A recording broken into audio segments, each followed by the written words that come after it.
নমস্কার, high, hello, নমস্তে। আমি Antara Mondal. Welcome back to my channel. This is uncut Antara. কেমন আছো তোমরা সবাই? Good morning everyone. খুব সাডেন একটা প্ল্যান হয়েছে। এখন আমি বাবা মা যাব খিদিরপুরের জগন্নাথ মন্দিরে। 10 মিনিট আগে জাস্ট প্ল্যানটা হয়েছে, সকাল অবধিও কিচ্ছু ঠিক ছিল না। তো আজকে সবার আর কি টাইম হচ্ছে, আর ওখানে কল করেও জেনে নিলাম যে হ্যাঁ ওখানে সব নর্মাল আছে, পুজো দেওয়া হচ্ছে, মন্দির খোলা আছে। তো ভাবলাম ঠিক আছে, যখন ইচ্ছা হয়েছে চলো। আর খুব সামনেই আসছে রথযাত্রা, তো ভাবলাম তোমাদের সাথেও শেয়ার করি। তোমরা যদি রথের সময় ওখানে যাওয়ার প্ল্যান করছো তাহলে ওখানে এখন কি অবস্থা, ওখানে কেমন কি নিয়ম চলছে, কটার থেকে কটা পর্যন্ত খোলা থাকছে মন্দির, কিভাবে পুজো দেবে, সবটা তোমাদের সাথে শেয়ার করব এই ভিডিওতে। এর আগের বছর গিয়েছিলাম আমি, মা, মাসি, বোন, সেই ব্লগটাও কিন্তু তোমাদের সাথে শেয়ার করেছিলাম, এই যেখানে আমি থাম্বনেলটা অ্যাটাচ করে দিলাম। তবে সেইবারে গিয়েছিলাম আমরা রথের মাঝামাঝি সময়, সোজা রথ থেকে উল্টো রথের মাঝামাঝি সময়। সেই সময় বিগ্রহ তো রথে ছিল, যার জন্য ভোগ প্রসাদ বন্ধ থাকে মন্দিরে ওই একটা সপ্তাহ। তো আমরা ভোগ গ্রহণ করতে পারিনি। মায়ের তো ভীষণ ইচ্ছা যে ওখানে ভোগ খাবে, আর বাবা তো প্রথমবার যাবে। তো আজকে যাচ্ছি, সবটা আশা করছি ভালো মতো হবে। তো চলো দেখতে থাকো।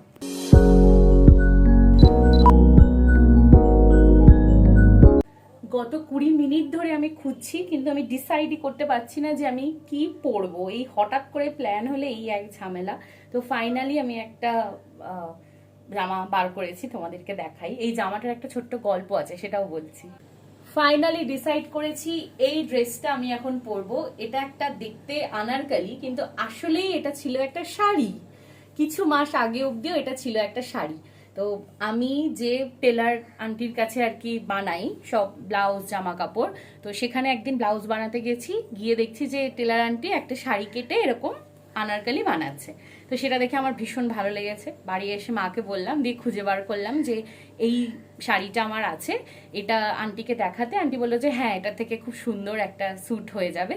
তো এই হচ্ছে সেই আনারকলি স্যুট। এই যে বিশাল এটার ঘের, এই যে পুরো শাড়িটা কেটে এটা তৈরি করা হয়েছে। তো এটা আজকে পরব। এই হচ্ছে এটা ফ্রন্টটা, আর এই হচ্ছে ব্যাকটা। ডিপ একটা ইউ করেছি, আর এই হচ্ছে হাতাটা। তো চলো চটপট রেডি হয়ে নি। এই যে মাও হয়ে গেছে রেডি, আমিও রেডি হয়ে গেছি, আর একদম এবার বেরোবো।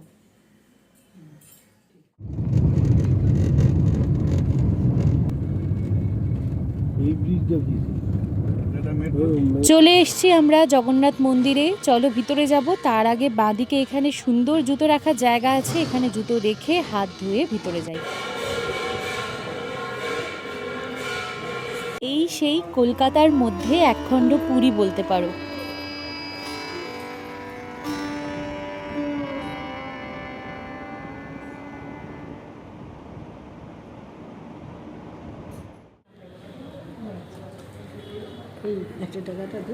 হ্যাঁ, এসে এসে আমরা পুজোটা আগে ঝটপট দিয়ে নিয়েছি।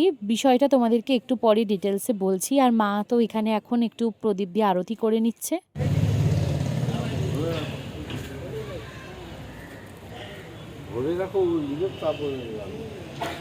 ঠিক আছে, একদম ভালোবাসা।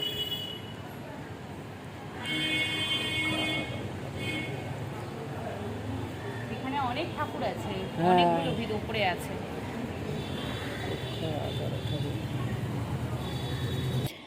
এখানে বিবাহবার্ষিকীর অনুষ্ঠান চলছে, বিবাহবার্ষিকীর পুজো দিতে এসছে।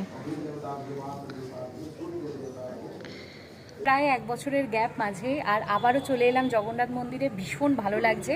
এসেই আগে একটু তাড়াহুড়োর মধ্যে পুজোটা দিয়ে দিলাম, কারণ 1টার সময় মন্দির বন্ধ হয়ে যাবে। আসার সময় আমাদের রাস্তা একটু প্রবলেম হয়, ওই একটা রাস্তা বন্ধ ছিল বলে একটু ঘুরে আসতে হয়েছে, যার জন্য ভাবছিলাম যে টাইমের মধ্যে পৌঁছতে পারবো কিনা। আবার কুপন কাটারও ব্যাপার ছিল, তো এসে খুব একটা ব্লগ করতে পারিনি ঠিকঠাকভাবে।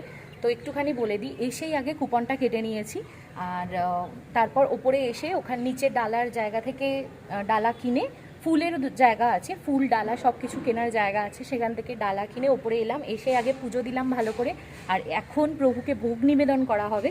তো তার জন্য ওখানে এখন প্রিপারেশন নিচ্ছে, আর আমি একটু আশপাশটা ঘুরে দেখছি, বাবাকে দেখাচ্ছি। আমি আর মা তো এর আগে এসেছি, কিন্তু বাবার এটা প্রথমবার। আর এখন আরও আশেপাশে অনেক নতুন নতুন ছোট ছোট আরও মন্দির যেগুলো আছে, যেমন হনুমান মন্দির, সরস্বতী মন্দির, শিব মন্দির, এগুলো তো ছিলই। সূর্য মন্দিরটা দেখেছিলাম যখন তৈরি হচ্ছে, এখন এসে দেখছি তৈরি হয়ে গেছে। আর ওই পাশে দেখলাম যে একটা বিয়ের অনুষ্ঠান হচ্ছে। এটা প্রথমবার, এখানে দুবার এসেছি, এরকম কিছু দেখিনি, এটা প্রথমবার দেখলাম। তো বেশ ভালো লাগছে। 8 ঘন্টা মতো আছে হাতে সময় মন্দিরটা ঘুরে দেখার, আর তারপর ভোগ নিবেদন করে উপরে দরজাটা তো বন্ধ হয়ে যাবে। মন্দিরের খোলা বন্ধের সময়টা তোমাদেরকে একটু বলে দিই। সকাল 6টা থেকে বেলা 1টা অবধি খোলা থাকে, আবার মন্দির খোলে বিকেল 4টের সময়, খোলা থাকে রাত 9টা অবধি। আর মন্দিরের লোকেশন ডিটেলস আর ফোন নাম্বার ডেসক্রিপশন বক্সে দেওয়া আছে।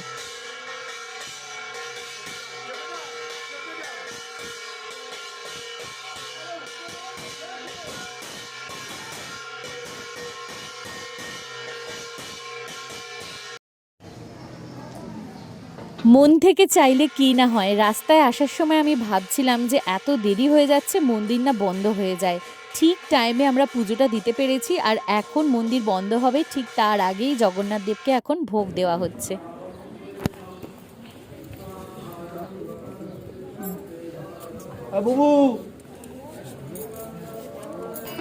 এবছরও বিরাট রথযাত্রা উৎসব পালন করা হবে, আর প্রচুর মানুষ ভিড় করে এখানে রথের রশিতে একবার টান দেওয়ার জন্য।